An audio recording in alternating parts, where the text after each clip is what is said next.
Good morning. I'm out 10 o'clock this morning. I just need to get out and have a bit of a walk. I bet you thought I'd left you. It's been what, 5 days, 6 days since I think it was Tuesday I made the last video. So I have kind of neglected making the videos. But in mitigation to that, my excuse, it has been quite busy. What have we been up to? What have we been up to? So Wednesday I had the survey on the house, and then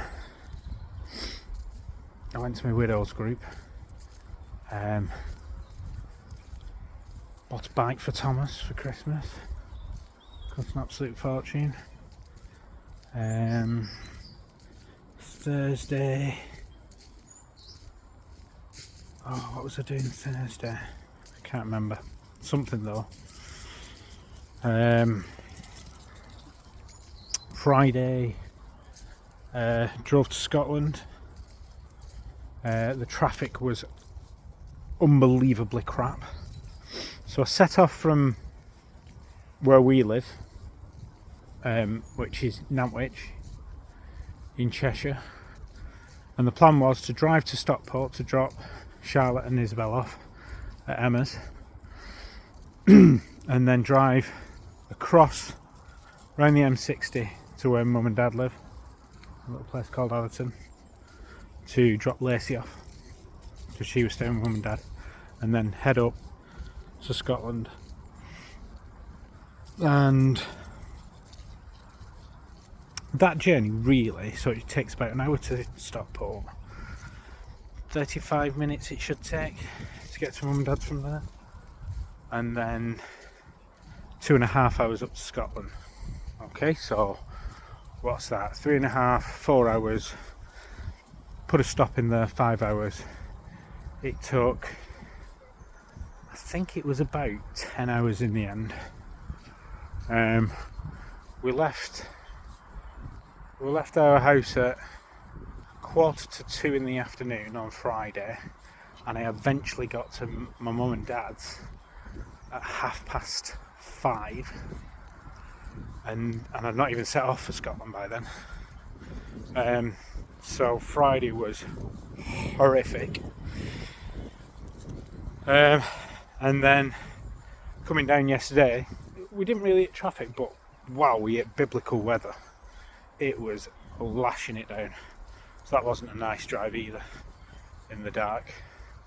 We went up with Elaine, my mother-in-law, Jenny's mum, to show her the house and show Castle Douglas and all the surrounding area, and she absolutely loved it. I think it's almost certain now that she's gonna probably move up when she retires. I thought she retired this February, but it's not. It's the following February, so we'll have to wait a little bit. But it's got like a little guest annex anyway, so she can come up and stay whenever she likes. So yeah, that was nice. I mean, it was nice. It was nice for Elaine to kind of walk around it and go, "Oh, this is amazing." But equally, it's a bit bittersweet because, I walk around it and I agree, it is. It's a pretty amazing place. I think so. I love the house and I love the area and all that kind of stuff. And we talked about moving there.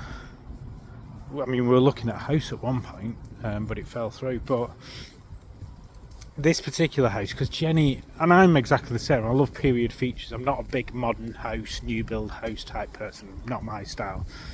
I'm very much, love a double fronted Georgian architecture type. And this is like an old 3-story, I think it was built late 1800s, 3-story townhouse effectively. And it's just got loads of period features, and I just know that Jenny would absolutely love it. And I was walking around this place just thinking, Jenny would absolutely love this place. But then that's tinged again with, with a fair amount of sadness, because you just think, well, how much better would it be if I could grow old with Jenny in this place. You know, love it together, enjoy it together. You know, live out our days in this lovely place that we've found. Yeah, it would be, honestly, it would be the type of house you'd love. So that's a little bit bittersweet. Yeah, just, you know, just makes you think what you've lost. But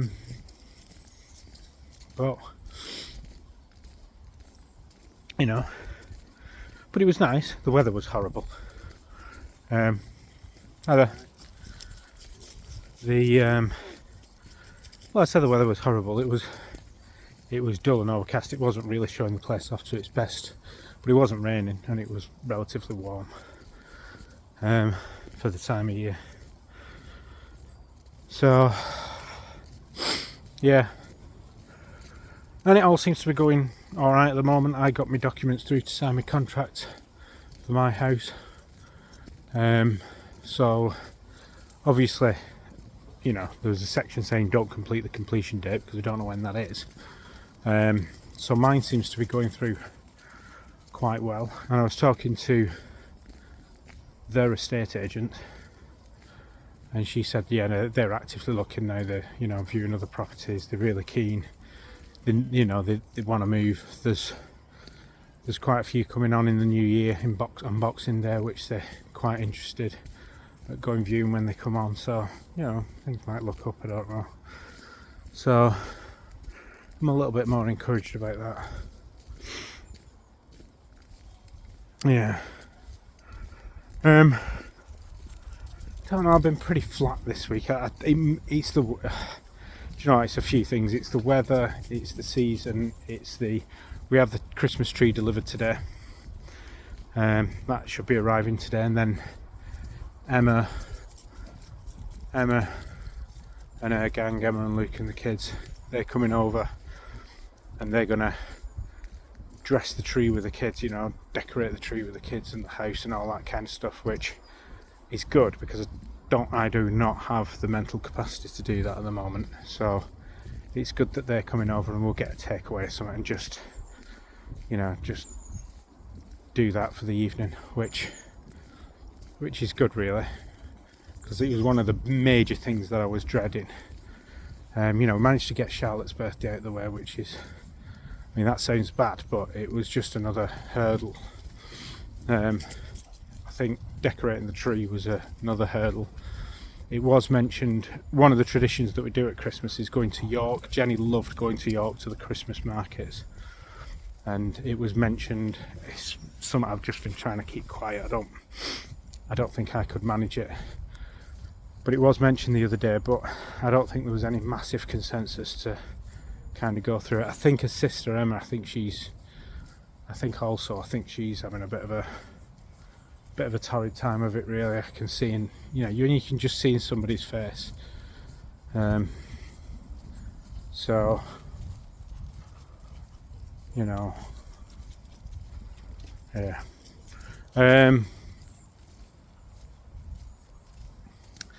So yeah, so we'll see how today goes. I'll put the tree up and we'll go from there. Somebody asked me a question, just a passing question, didn't think much of it at the time.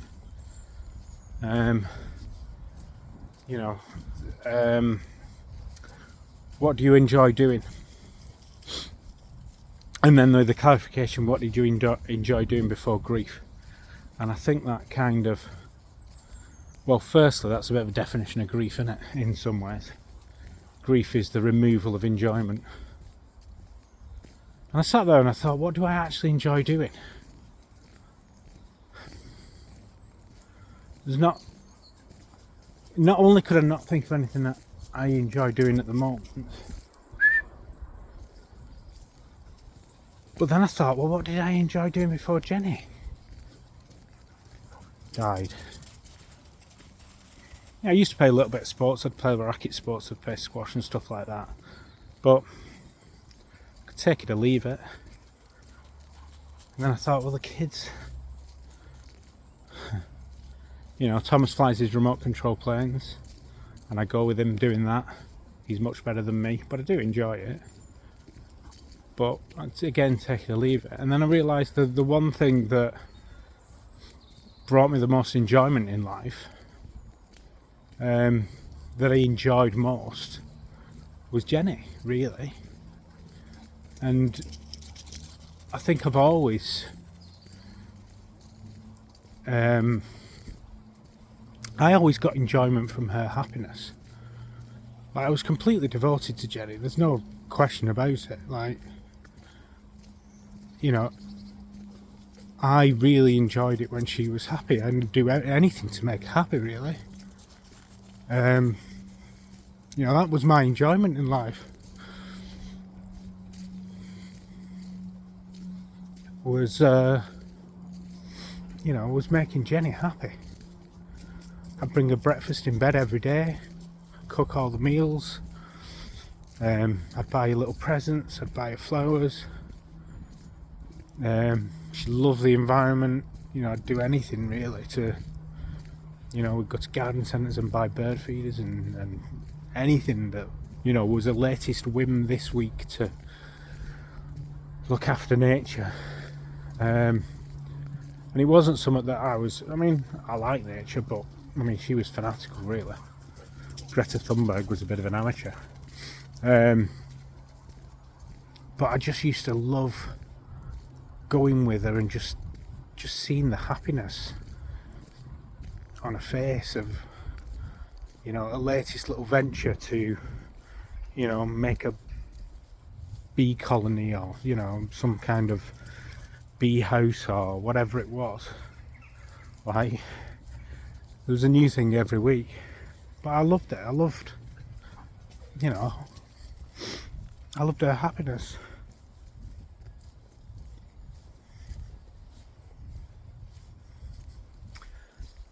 And that's made me really think, because that's what I miss. That's the enjoyment I no longer have. Is making her happy. I have nobody to make happy. I mean, the kids, but the kids are pretty self-sufficient in their happiness. I mean, Jenny was, really, I suppose, but, you know, absolutely, I think that's, and with that, I realised I'm never going to properly ever get that back. You know, everybody keeps saying, well, you meet somebody else. Yeah, you know, don't get me wrong, I think sometime in the future, I might find somebody attractive, and I might fancy them. But I mean, and that was the thing with, you know, obviously, first time I met her, you know, I knew, I mean, I fancied her. I was punching well above my weight. She was far too beautiful for me. But she obviously had mental issues. And come on, wait, Lacey, this way.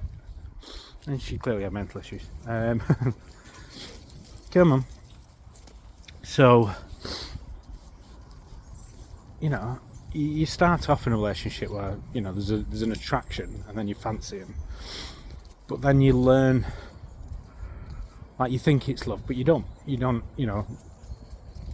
this is my theory now, that what you think is love, you know, love at first sight is not. It's attraction, it's lust, it's whatever it is, I don't know. But real deep love is what you generate over a time, when you learn, you know, you learn that person and they learn you. And like I was saying the other day, like, you know, just one person who gets you, who totally gets you, you know, good and bad, doesn't, you know, knows all your bad bits, all your good bits, all the weird bits about you, and still loves you for it, still turns up every day. And that's love. Kind of sound right soppy, don't I? But you know, like, I think you know you properly love somebody when, you know, like I say, you get that enjoyment from their happiness.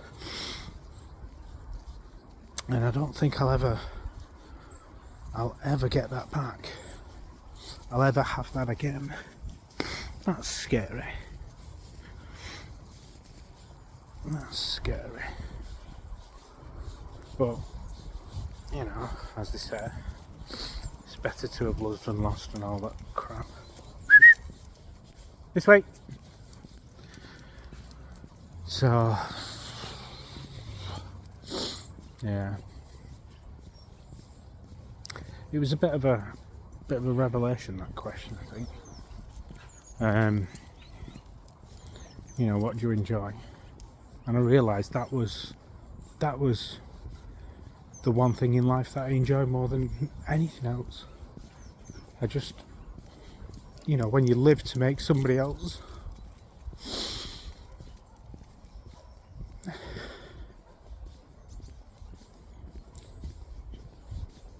come on, when you live to make somebody else happy, and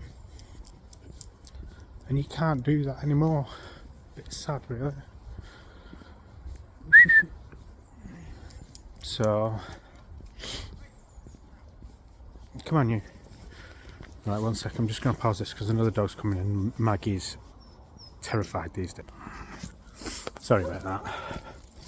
There's another dog, but it was a barky dog. She's all right with little dogs and other dogs that just kind of keep themselves to themselves. But if it's a barky dog that's in her face, she'll just run off. So I had to put her on a lead. Come on, lads. It is properly slutchy down here today. I mean, it has been raining like nobody's business. But yeah, what was I saying? You know, that when you've tied your happiness into somebody else for that long, and you don't have that anymore, it's like you've lost a meaning in life. You've lost your meaning to life. So I think that's, you know, it's a really useful question because it has made me properly think about something I've never thought about before, and that I need to realign what my life's purpose is. Now, you know, before Jenny died, I was quite happy that you know, I do a job that I enjoyed when I was younger. Now is just a means to an end. Counting down the days to retirement. 9 years, I think I've got. Because I retire at 55. And I was happy just to, you know, I wasn't going away anymore. I was happy just to spend the rest of our days doing the bare minimum that I needed, and just being with Jenny. That was the plan. You know, we decided when the kids would grow up, we'd buy a nice little cottage, maybe buy a canal boat, and just enjoy our old age together. That was the plan. Now I don't have that plan anymore, and I don't have that person to put my energy into. So I think I need to find, so I need to find somebody else to put my energy into. Not somebody else, no, that's not right. Something else. Yeah, obviously I got the kids, but the kids have got their own life. They're not, it's different with kids, isn't it? Because kids are, come on, Lace.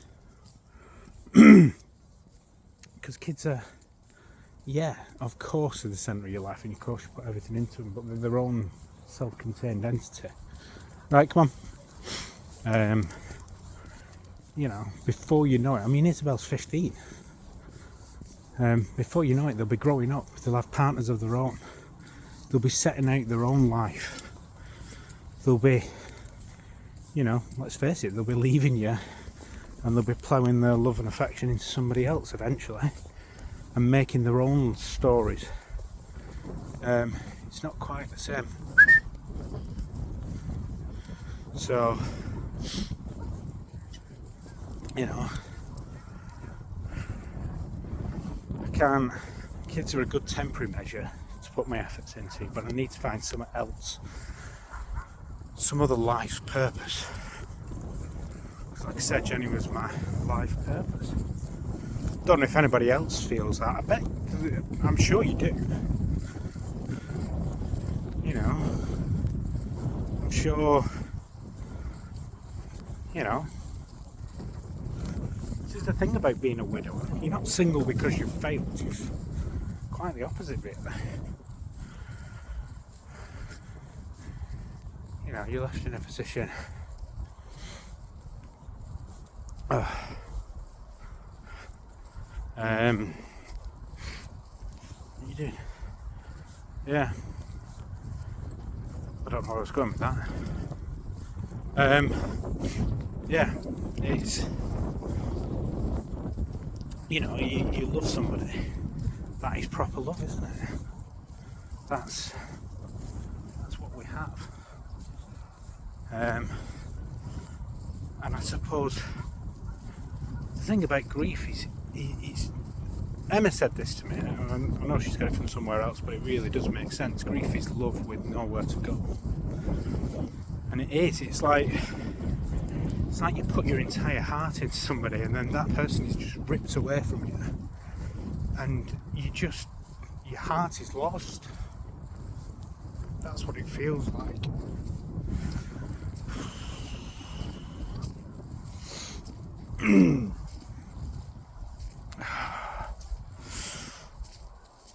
Don't worry, I do have these little moments where I get a little bit teary and a little bit, you know, soppy and emotional. But the other thing you've got to remember is that these videos are my therapy. You know, saying it all out loud is really, I can say things here that I would never say to anybody else. I would never, even if I was found, you know, I can't open up to somebody in the same way that I can open up to these videos. They are my bit of therapy. Don't worry, I don't kind of walk around all day in tears. This is my cathartic release. So you get the true, you get the authentic, you know, the authentic me here. I suppose there's no real facade. Right, come on. Oh, come on, Max, make your mind up. And do you know what? I've really missed it over the last few days. Like, because I've been busy and I've just been doing other things and getting on with it. And hi, mate. Oi. Next door neighbour with his dog. Hi, mate. You all right?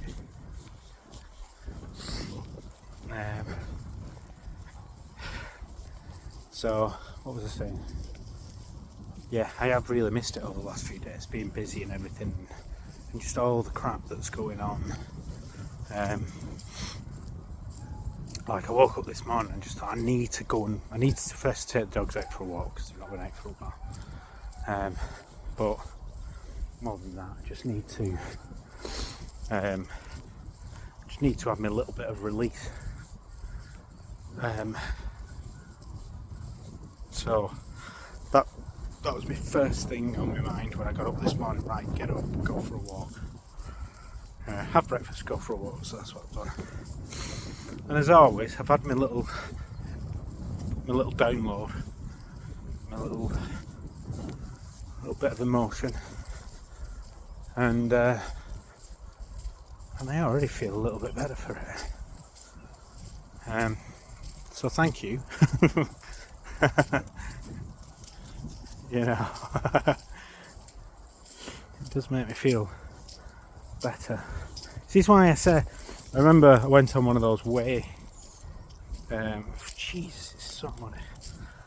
I went on one of those weird Zoom calls, and I think I mentioned something, and I said, oh, it's a bit selfish of me, and they went, it's not selfish, it's self-help. So I mean, I always used to say that these were quite selfish of me, just, you know, a little bit indulgent. Come on. You know, blathering on. Who cares about whatever? But do you know, it's almost like it doesn't matter if nobody views them. It's nice that you do view them, but it almost doesn't make any difference to me. I think just the practice of getting out and talking, I would recommend it. I would recommend it to everybody, really. I mean, you don't really need to. I mean, I could have just recorded them and kept them on my phone, or kept them on a zip drive or something like that. Just as like a journal, I suppose. I mean, I chose to put them on YouTube. Don't really know why.